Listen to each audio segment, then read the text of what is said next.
ஒன்று நெப்பி வசனம் 22 அதிகாரம் 22 பூமியின் பரப்பின் மேலெல்லாம் இஸ்ரவேல் சிதறடிக்கப்படும். கடைசி காலங்களில் புறஜாதியர்கள் சுவிசேஷத்தால் இஸ்ரவேலை தாபரித்து போஷிப்பார்கள். இஸ்ரவேலின் சேர்க்கப்பட்டு ரட்சிக்கப்படும். மேலும் துன்மார்க்கர்கள் துரும்பைப் போல எதிரியால் பிசாசின் ராஜ்யம் அளிக்கப்படும். சாத்தான் கட்டப்படுவான். ஏறக்குறைய கிமு 588 முதல் 570. வசனம் 1.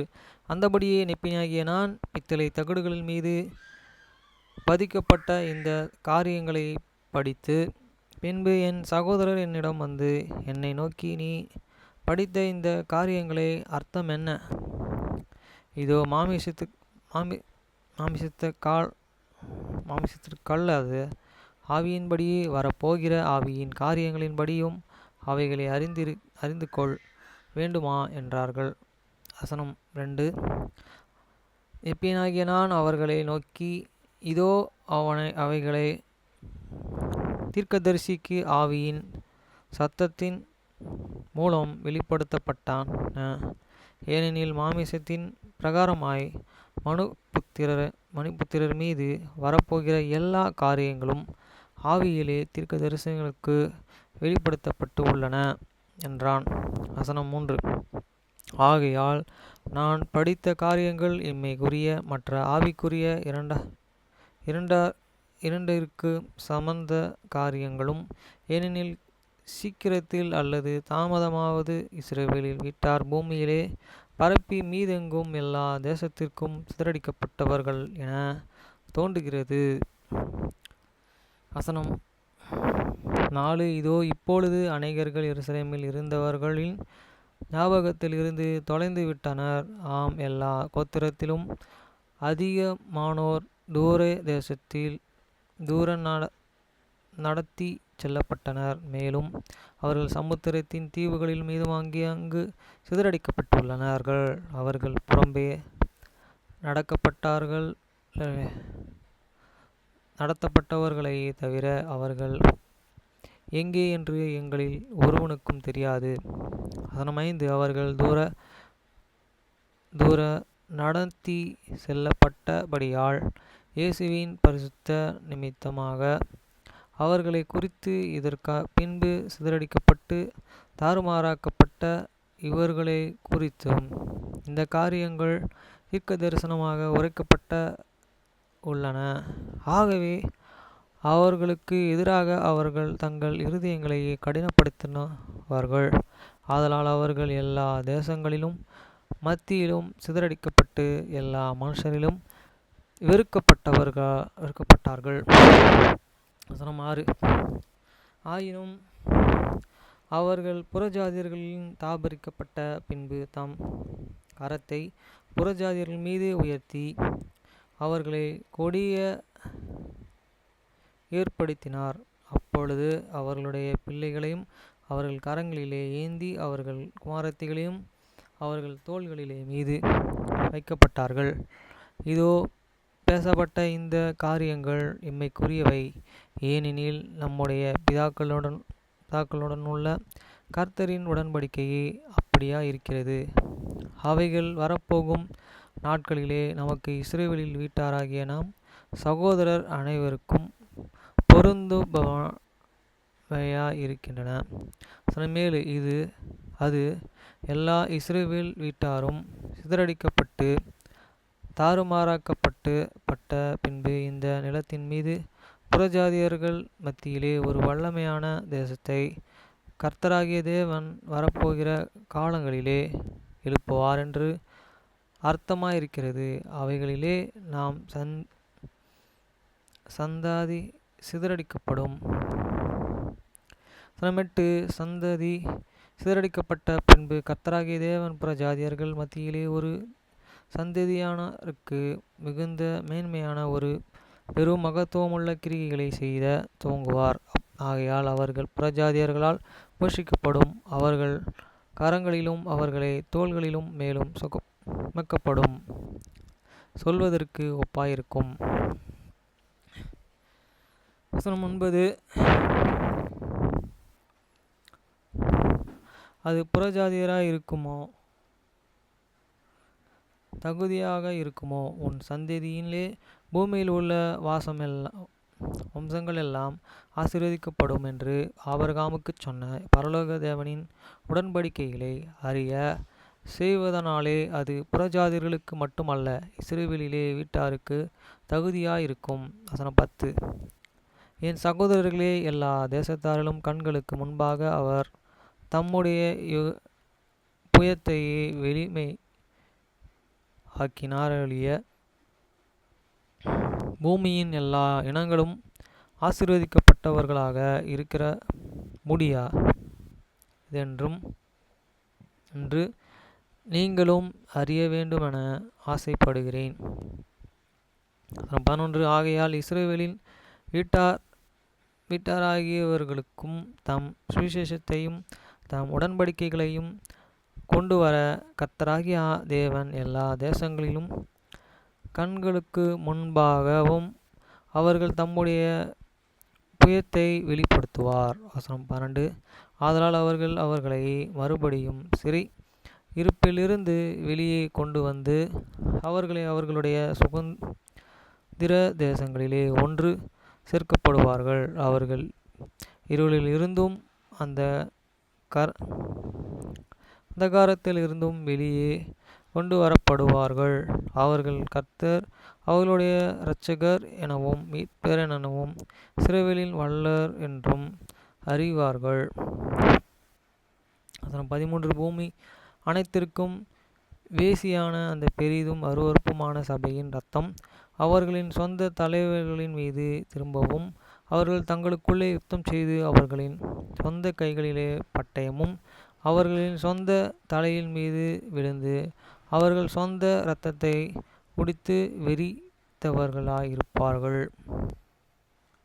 வசனம் 14. இஸ்ரவேலின் வீட்டாரே, உங்களுக்கு எதிராய் யுத்தம் செய்யும் ஒவ்வொரு தேசமும் ஒருவருக்கொருவர் எதிராய் திரும்புவார்கள். கர்த்தருடைய ஜனத்தையே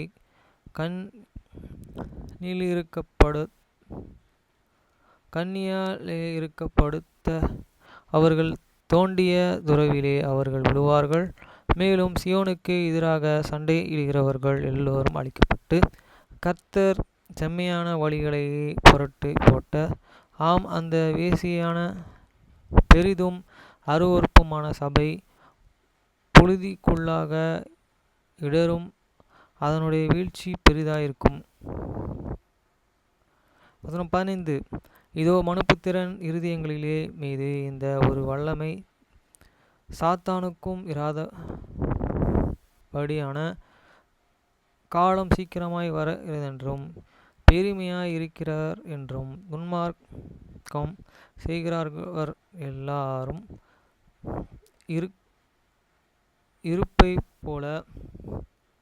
துருப்பைப் போல ஆகும் காலம் சீக்கிரமாய் வருகிறது என்று அவர்கள் சுட்டெரிக்கப்படும் காலம் வருகிறது என்றும் தீர்க்கதரிசி சொல்லுகிறார்கள். 16. எல்லா மனுபுத்திரர்கள் மீதும் தேவனுடைய கோப ஆக்கினையின் முழுமை ஊற்றப்படும் காலம் சீக்கிரமாய் வரப்போகிறது. ஏனெனில் நீதிமான்களோ துன்மார்க்கர்கள் அழிக்க அவர் விடமாட்டார். 17. ஆதலால் அவருடைய கோபாக்கினையின் நிறைய வேண்டிய திருந்துதலும் அவர் நீதிமான்களையே தமது வல்லமையினால் பாதுகாப்பார். அவர்களுடைய பகைவர்கள் அக்கினியினாலே அழிக்கப்படுவது நீதிமான்கள் காக்கப்படுவார்கள். ஆதலால் நீதிமான்கள் பயப்பட வேண்டியது இல்லையே என்று அது அப்படியிருந்தாலும் அக்கினியாலாவது அவர்கள் மீட்கப்படுவார்கள் என்று தீர்க்கதரிசி சொல்கிறார். வசனம் 18. இதோ என் சகோதரரே, இந்த காரியங்கள் சீக்கிரத்தில் வர வேண்டும். ஆம், இரத்தம் அக்கினி புகையல் நிறவி பூமி ஆகியவைகள் வரவேண்டும். மேலும் அவைகள் இந்த பூமியில் மேல் பரப்பு இருப்பது தேவையாயிருக்கிறது. அப்படியானால் அவர்கள் இஸ்ரவேலின் பரிசுத்தருக்கு விரோதமாக தங்கள் இருதயங்களையே கடினப்படுத்துவார்கள் எனில் மாமிசத்தின் பிரகாரமாய் அது பூமியினிடத்திலும் வரும் என்று சொல்கிறது. வசனம் 19. ஏனெனில் இதோ நீதிமான் அழிக்கப்பட மாட்டார்கள், சீயோனுக்கு எதிராய் சண்டையிடுகிறவர்கள் எல்லோரும் பிரிக்கப்படும் காலம் சீக்கிரமாய் வருதல் வேண்டும். வசனம் 20. என்னையே போன்ற ஒரு தீர்க்கதரிசியை உங்கள் தேவனாகிய கர்த்தர் உங்களுக்கு எழுப்புவார். உங்களுக்கு அவர் சொல்லி இருக்கும் எல்லா காரியங்களுக்கும் நீங்கள் செவி கொடுப்பீர்கள்.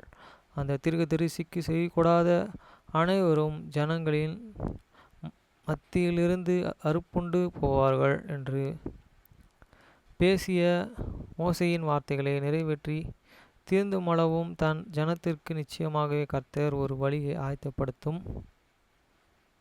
வசனம் 21. அப்பொழுது நெப்பியனாகிய நான் மோசே பேசிய இந்த தீர்க்கதரிசி இஸ்ரவேலின் பரிசுத்தர் என்பதை உங்களுக்கு அறிவிக்கிறேன். ஆகையால் அவர் நீதியிலே நியாயம் தீர்ப்பார்.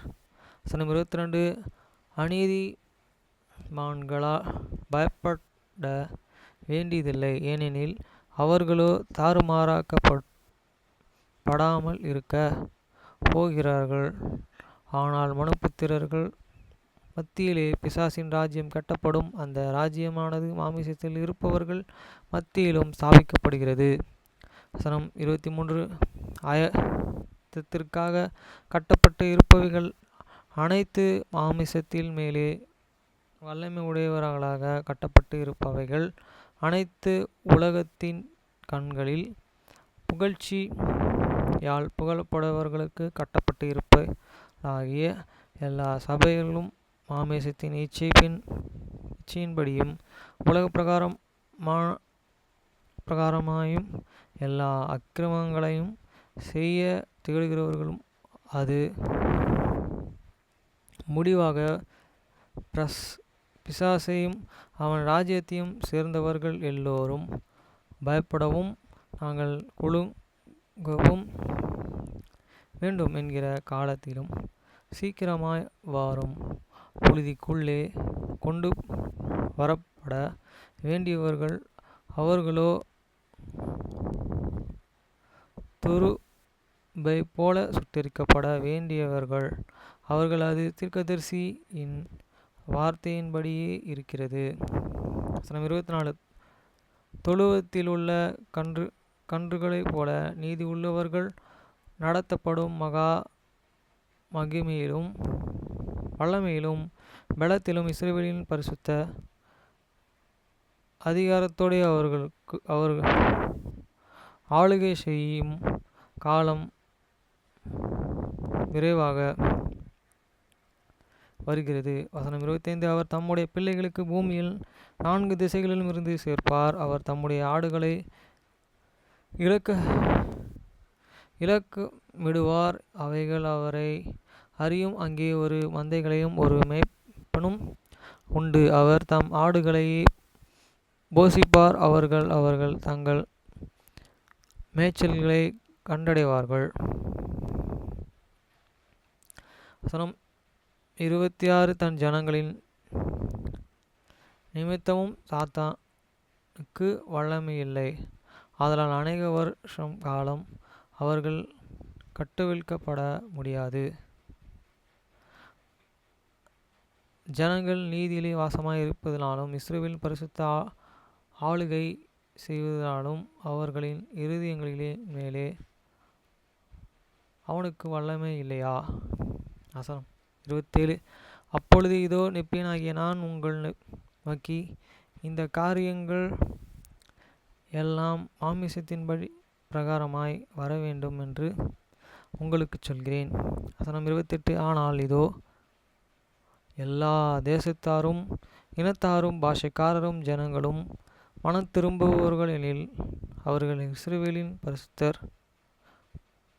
பாதுகாப்பாய் வாசம் செய்வார்கள். வசனம் 29. அப்பொழுது நெப்பியனாகிய நான் முடிகிறேன், ஏனெனில் இந்த காரியங்களை குறித்து நான் இன்னும் அதிகமாக துணி இல்லையா? 30. ஆகையால் என் சகோதரரே, இந்த பித்தளை தகடுகளின் மீது எழுதப்பட்ட காரியங்கள் மெய்தான் என்று நீங்கள் ஆராய வேண்டுமென்று வாஞ்சிக்கிறோம்.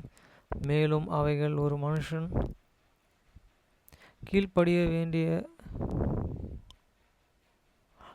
தேவனுடைய கட்டளைகளுக்கு கீழ்ப்படிய வேண்டுமே என சாட்சி அளிக்கிறான். 31. ஆகையால் நானும் என் தகப்பனும் மாத்திரம் இவைகளை பற்றிய சாட்சி பகிர்ந்து போதிக்கிறோம் என்று நீங்கள் நினைத்து விட வேண்டும். ஆதலால் நீங்கள்